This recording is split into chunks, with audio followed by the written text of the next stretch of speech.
diceritakan beliau sholat di depan Ka'bah semasa di kota Mekah pada waktu itu. Beliau lagi sendirian ya. Dan umat Islam pada waktu itu umumnya rata-rata tidak ada yang mendeklarasikan keislaman mereka secara terang-terangan, umumnya sembunyi-sembunyi. Tidak ada yang berani sholat di depan Ka'bah terang-terangan, karena kalau ada pasti diculik atau disakiti, dicela, dicaci maki. Jangankan kepada para sahabat biasa, kepada Nabi pun juga demikian. Pernah satu ketika saat Nabi Muhammad SAW sedang berada di depan Ka'bah, lewat Abu Jahal. Maka Abu Jahal di depan halayak ramai mencaci maki, mencela Nabi Muhammad, mempermalukan Nabi Muhammad SAW. Dalam hadis itu dikatakan Nabi Muhammad hanya diam saja, beliau tidak pedulikan ya. Orang yang mulia, orang yang agung, yang pangkatnya adalah Sayyidul Anbiya wal Mursalin, pimpinan para nabi dan rasul, dipermalukan di halayak ramai ya. Orang Quraisy pada waktu itu heboh karena ini Abu Jahal sudah berani terang-terangan menghina Nabi Muhammad ya. Maka apa yang terjadi ketika berita ini tersebar luas,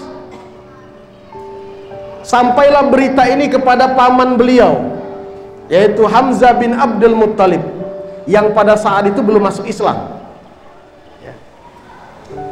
Hamzah ini adalah paman kandung beliau, saudara dari Abdullah ya. Sayyiduna Hamzah belum masuk Islam pada waktu itu.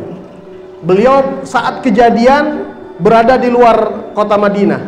Masuk beliau ke kota Mekah, ini kejadian masih di kota Mekah. Masuk beliau ke kota Mekah, kebiasaan beliau kalau datang dari luar kota Mekah yang beliau lakukan adalah tawaf di sekeliling Ka'bah dengan cara tawafnya orang-orang jahiliyah. Belum ada tawaf Islam pada waktu itu. Selesai dia tawaf, mau pulang ke rumah, ada yang menyampaikan berita kepada beliau. Wahai Hamzah, apakah engkau tidak dengar kabar apa yang telah dilakukan oleh Abu Jahal kepada keponakanmu? Apa yang terjadi?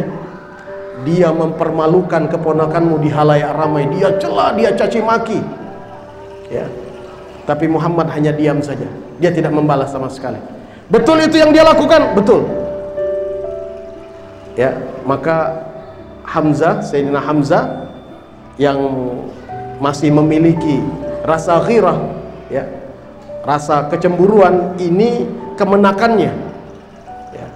Maka apa yang dia lakukan? Dia cari Abu Jahal.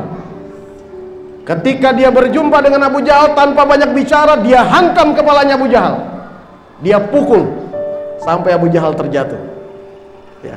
Melihat kejadian sedemikian rupa, orang-orang anak buahnya Abu Jahal ini siap akan mengeroyok Sayyidina Hamzah. Tapi Abu Jahal mengatakan sudah, jangan. Dia bilang ya.